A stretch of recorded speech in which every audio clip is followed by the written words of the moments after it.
Good morning students. ব্যবসা শিক্ষা শাখার শিক্ষার্থীদেরকে স্বাগত জানাই আমার অনলাইন ক্লাস, ম্যানেজমেন্ট বিষয়ের অনলাইন ক্লাসে সবাইকে। তো আমরা আজকের আলোচনায় অংশীদারি ব্যবসা, যেটা আমরা গত ক্লাস থেকে শুরু করেছি। গত ক্লাসে আমরা অংশীদারি ব্যবসা কি এটা জেনেছি, তারপরে অংশীদারি ব্যবসার আমরা সুবিধা বা বৈশিষ্ট্যগুলো নিয়ে আলোচনা করেছিলাম, বৈশিষ্ট্যগুলো নিয়ে আলোচনা করেছি এবং এর গঠন প্রণালী নিয়ে আলোচনা করেছি। আজকের আলোচনায় আমরা অংশীদারি ব্যবসার কিছু সুবিধা, অসুবিধা এবং অংশীদারি ব্যবসার প্রকারভেদের কিছু অংশ দেখব। অংশীদারি ব্যবসার প্রকারভেদে অ্যাকচুয়ালি আজকে আমরা একটা অংশ দেখব, নেক্সট ক্লাসে আরো একটা অংশ থাকবে। তো আজকে আমরা মেইনলি প্রকারভেদটা দেখব, পরের দিনও আরো কিছু প্রকারভেদ দেখা হবে যেখানে আমরা আরো ডিটেইল আলোচনা থাকবে। তো আজকে বেসিক কিছু প্রকারভেদ নিয়ে আমরা আলোচনা করব। তো আমি আলোচনাটি শুরু করছি।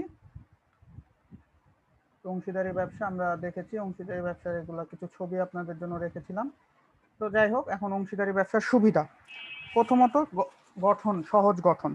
যেহেতু অংশীদারি ব্যবসায় আমরা আগেও বলেছি যে কোনো আইনি সমস্যা সেরকম নাই।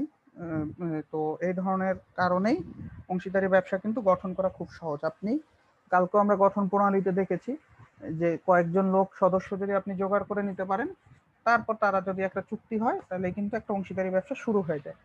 তো অংশীদারি ব্যবসা গঠন করা খুবই সহজ, রাইট? আপনারা কয়েকজন ফ্রেন্ড মিলেও কিন্তু একটা অংশীদারি ব্যবসা করা যায়। মিনিমাম 2 জন, ম্যাক্সিমাম যদি নন ব্যাংকিং হয় 20 জন, আর যদি ব্যাংকিং সেক্টরের হয় তাহলে 10 জন। তো খুব সহজে এটা গঠন করা যায়, কারণ নিয়ম কানুন সেরকম কিছু নাই। তারপর দক্ষ পরিচালনা।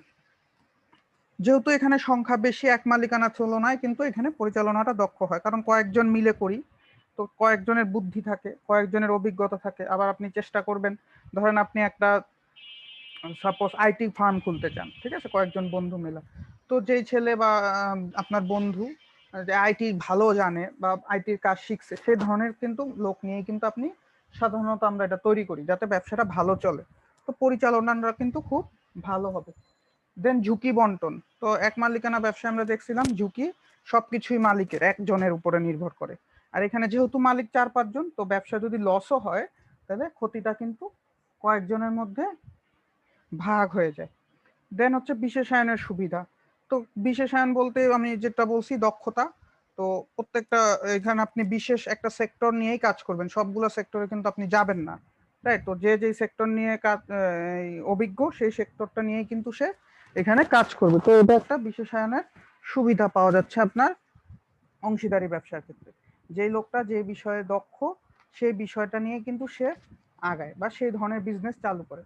আর পরিচালনার মধ্যে যেই লোকটা পরিচালনা, যার লোকের সাথে কথা বলার ইয়া বেশি, বা যে হিসাব নিকাশ দ্রুত ভালো করতে পারবে, সেই ধরনের লোককে কিন্তু আমরা পরিচালনার দায়িত্বে দিই। আর বিশেষায়ন হচ্ছে যে দক্ষতা, কোনো বিষয়ে যত বেশি দক্ষ, তত আপনি কিন্তু ব্যবসায় উন্নতি হবে। তো অংশীদারি ব্যবসাও কিন্তু সেরকম দক্ষতার উপরেই নির্ভর করে। একই সাথে গণতান্ত্রিকতাও থাকবে এটার মধ্যে, যতটা বিশেষায়ন হবে। তো গণতান্ত্রিক, সবারই মত আপনাকে গুরুত্ব দিয়ে এই ব্যবসাটা চলবে। সম্মিলিত সিদ্ধান্ত, যে কোনো ধরনের সিদ্ধান্ত নিতে হলে একা না নিয়ে আমরা কি করি, সবাই মিলে নেই অংশীদারি ব্যবসা। কারণ সবাই ভিন্ন ভিন্ন মত হইতে পারে অনেক সময়, তারপর আমরা বেস্ট অপশনটা চয়েস করি, বা সবাই যদি একই মত হয় তাহলে সেটা আমরা চয়েস করি। তো সিদ্ধান্তে যদি কোনো কারণে ভুলও হয়, ব্যবসা করতে গেলে যে সব সিদ্ধান্ত ভালো হবে তা না, ভুল হলেও তো আমরা সবাই মিলে সেই ভুলটাকে মাইনা নেই। সম্মিলিত প্রচেষ্টা, সবাই মিলে কিন্তু ব্যবসাটাকে সম্মিলিতভাবে আগায় নিয়ে যাওয়ার চেষ্টা করে।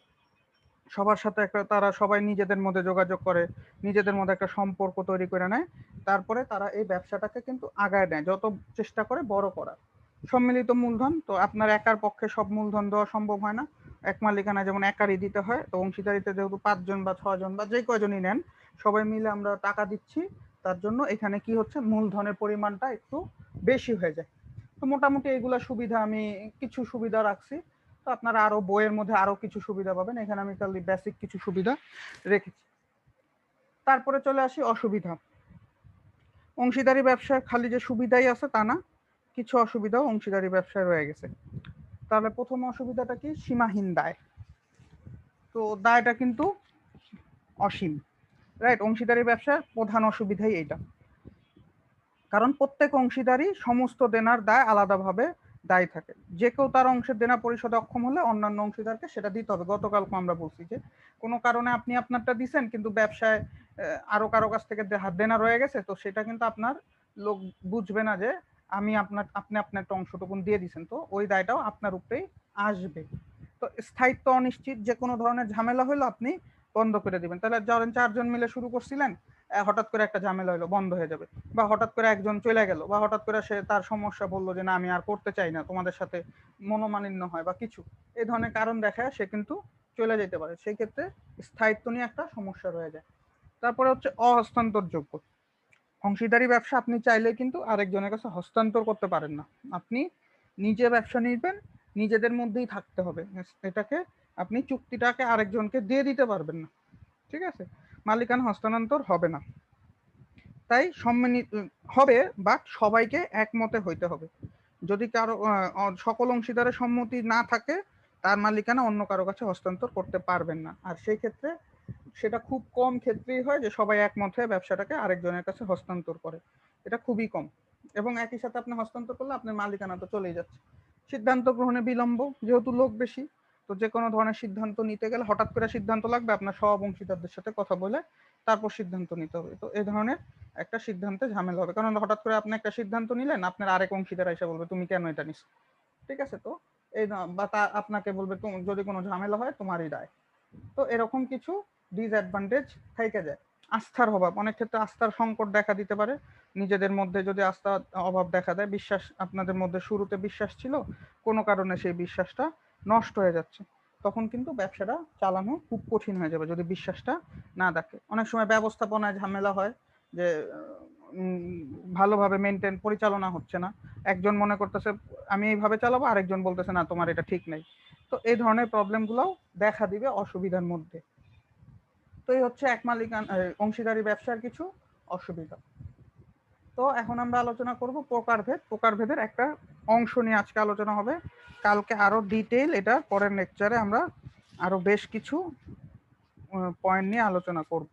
তো প্রথমে আমরা অংশীদারি ব্যবসাকে দুটা ভাগে ভাগ করছি: সাধারণ অংশীদারি ব্যবসা, সীমাবদ্ধ অংশীদারি ব্যবসা। তো সাধারণ অংশীদারি ব্যবসাটাকে যদি আমি বলি আগে মানেটা, যে অংশীদারি ব্যবসা অংশীদারদের দায় অসীম থাকে, প্রত্যেকেই ব্যবসা অংশ নেয় পরিচালনার ক্ষেত্রে, সেটাই হচ্ছে সাধারণ অংশীদারি ব্যবসা। এবং এদের লাভ ক্ষতির বন্টনটা কি চুক্তি অনুযায়ী হবে, এটা হলো সাধারণ। তো সাধারণটাকে ভাঙলে ঐচ্ছিক অংশীদারি ব্যবসা, নির্দিষ্ট অংশীদারি ব্যবসা। তো আগে আমি আসি যদি ঐচ্ছিক দিয়ে, তো এইটার আইনে বলা হয়েছে যে অংশীদারগণ ব্যবসা স্থায়িত্বকাল মেয়াদ সীমা নির্ধারণ না করলে তাকে ঐচ্ছিক ব্যবসা অংশীদারি ব্যবসা বলে। অর্থাৎ যে ব্যবসায় কতদিন চলবে এরকম কঠিন কোনো মেয়াদ বলা থাকবে না, সেটা হচ্ছে ঐচ্ছিক অংশীদারি ব্যবসা। অনির্দিষ্টকালের জন্য এই ব্যবসাটি গঠিত হবে এবং চুক্তিপত্রে কোনো মেয়াদ থাকবে না, ঠিক আছে? চুক্তি অনুযায়ী কোনো নির্দিষ্ট সময়ের জন্য যদি এই ব্যবসা গঠিত হয়, তাহলে তা আবার সময়ের পর কিন্তু বন্ধ করে দিতে হবে, ঠিক আছে? এটাও এখানে বলা যায়। কিন্তু মূলত ঐচ্ছিক ব্যবসায় এখানে বলতেই আমরা বোঝানোর চেষ্টা করতেছি যে স্থায়ীকাল কোনো নির্ধারিত করা নাই, অনির্দিষ্টকাল সময়ের জন্য যেটা চলবে, এটা হচ্ছে ঐচ্ছিক অংশীদারি ব্যবসা। আর নির্দিষ্ট অংশীদারি ব্যবসা বলতে যে কোনো একটা নির্দিষ্ট মেয়াদের জন্য যদি তৈরি হয়, নির্দিষ্ট সময়সীমা থাকে, তখন আমরা সেটাকে নির্দিষ্ট কাজ সম্পাদনের উদ্দেশ্যে যদি হয়ে থাকে তাহলে নির্দিষ্ট। ধরেন আপনি একটা নির্দিষ্ট কাজ, ধরেন একটা সফটওয়্যার তৈরি করবেন, তখন আপনারা একটা অংশীদারি ব্যবসা করলেন যে আমরা একটা সফটওয়্যার বানাবো, এই বানানো পর্যন্তই অংশীদারি ব্যবসাটা চলবে। তো এটাকে আবার দুই ভাগে, নির্দিষ্ট মেয়াদী অংশীদারি ব্যবসা। তো নির্দিষ্ট মেয়াদী বলতে বোঝানো হচ্ছে যে অংশীদারি ব্যবসায় কোনো নির্দিষ্ট সময় বা মেয়াদের জন্য গঠিত, সেটাকে আমরা নির্দিষ্ট মেয়াদের অংশীদারি বা একটা সময় ফিক্স থাকবে যে 3 বছরের জন্য। যেমন এই গভর্নমেন্ট অনেক সময় কিন্তু একটা প্রজেক্ট করার জন্য কোনো কোম্পানির সাথে একটা চুক্তি করে অংশীদারি, যে আমরা ব্রিজটা তৈরি করে দিবে বা রাস্তাটা তৈরি করে দিবে, 3 বছর মেয়াদ বা 3 বছরের জন্য এই চুক্তিটা হইলো, ঠিক আছে? তো এটা হইলো মেয়াদের উপর নির্ভর করবে। আর পরেরটা হচ্ছে নির্দিষ্ট অংশীদারি নির্দিষ্ট লক্ষ্য। এখানে হচ্ছে একটা কাজ সম্পন্ন হওয়া যতদিন লাগবে, সময়টা ফিক্স থাকবে না, কাজটা ফিক্স, এই কাজটা যতদিনে হবে ততদিন। যে আপনি একটু আগে বললাম সফটওয়্যার বানাবেন, সফটওয়্যার বানানো হলো শেষ। আর নির্দিষ্ট মেয়াদিটা যে 3 বছরের জন্য চুক্তি, বছর উল্লেখ থাকবে। আর নির্দিষ্ট লক্ষ্য বলতে কাজের মেয়াদ, যে একটা ব্রিজ বানানো পর্যন্ত আপনার সাথে ওর চুক্তি হলো, সেটা হচ্ছে নির্দিষ্ট লক্ষ্য কেন্দ্রিক অংশীদারি ব্যবসা। ঠিক আছে। তারপর হচ্ছে সীমাবদ্ধ অংশীদারি ব্যবসা, যে অংশীদারি ব্যবসা কমপক্ষে একজন অংশীদারের দায় সীমিত এবং অন্যান্য দের দায় কি থাকবে, অসীম থাকবে। মানে কিছু একজনের দায় সীমিত থাকবে, যে সে অল্প কিছু জিনিস দেখবে, তার মুনাফাও কম থাকবে বা তার পার্টিসিপেশন এখানে কম থাকবে। তো সেরকম যদি হয় সেটাকে আমরা বলবো সীমাবদ্ধ অংশীদারি ব্যবসা। তো সীমিত অংশীদারের দায় ব্যবসায় তার অংশের চেয়ে বেশি নিবে না। ঠিক আছে। তো ওই লোকটা ব্যবসায় যাই হোক নাই হোক তার অংশটুকুন যেটুক সে ওইটুকের দায় দায়িত্ব শুধু নিবে, এর বেশি কিছু যদি হয় নিবে না। ধরেন আপনি একটা ব্যবসা খুলছেন, 1 লাখ টাকা লাগছে, তো 3 বন্ধু মিলা করছেন। ধরেন আপনি 50,000 দিচ্ছেন, আরেক বন্ধু 50,000 দিছে, আরেক বন্ধু বললো যে ভাই আমি 20,000 টাকা দিব, আমার কিছু অংশ আমাকেও নাও। নিলেন। তো ওর দায়িত্ব কি 20,000, ও কোনো পরিচালনায় হয়তো বা খুব কম পার্টিসিপেট করবে। ব্যবসায় যদি অনেক লস হয়, ও ওর 20,000-এর টুকুনের জন্য যেটুকু লস হয়েছে সেটুকুনি দিবে, পুরাপুরি সে এই ব্যবসার দায় দায়িত্ব নিবে না। তো এটা হচ্ছে সীমাবদ্ধ অংশীদারি ব্যবসা। তো এই হইলো মোটামুটি আমাদের অংশীদারি ব্যবসার সহজ কিছু প্রকারভেদে ভাগ। তো এটাকে আমরা আরো ডিটেল ভাঙা হয়, তো এটা আমরা নেক্সট দিন আলোচনা করব। তো আজকের আলোচনা আমরা এখানে শেষ করব। এই হলো মোটামুটি অংশীদারি ব্যবসার প্রকারভেদগুলো নিয়ে। আমরা এই অংশীদারি ব্যবসার প্রকারভেদগুলোর আরো কিছু অংশ নেক্সট সেশনে আলোচনা করব। তো আজকের লেকচারটি এখানে শেষ করব। তবে শেষ করার আগে যথারীতি আপনাদের জন্য কিছু বাড়ির কাজ থাকবে, সেই বাড়ির কাজগুলো একটু দেখে নেই। সাধারণ অংশীদার বলতে কি বোঝায় আমি এটা নিয়ে একটু কথা বলেছি। তারপর বিশেষায়নের সুবিধা বলতে কি বোঝায় সেটা নিয়ে একটু আলোচনা করবেন এক্সাম্পল দিয়ে। অবশ্যই অবশ্যই। তো আমি বিশেষায়নের সুবিধা অংশীদারি ব্যবসার একটা ভালো একটা সুবিধা। তো এটা অংশীদারি ব্যবসাতে হেল্প করে। তো এটা নিয়ে একটু আলোচনা হবে। তারপর আস্থার অভাব, আমি বলেছি যে বিশ্বাস যদি না থাকে অংশীদারি ব্যবসা টিকবে না। তো এটা নিয়েও একটু আলোচনা করবেন, সেক্ষেত্রে আপনারা কিছু উদাহরণ ব্যবহার করবেন। তো আশা করি আপনারা সবাই নিরাপদে আছেন, তো এবং সবাই অনলাইন ক্লাসগুলো ভালো মতো করছেন এবং SW গুলো করছেন। তো সবাইকে আবারও ধন্যবাদ, ভালো থাকবেন সবাই।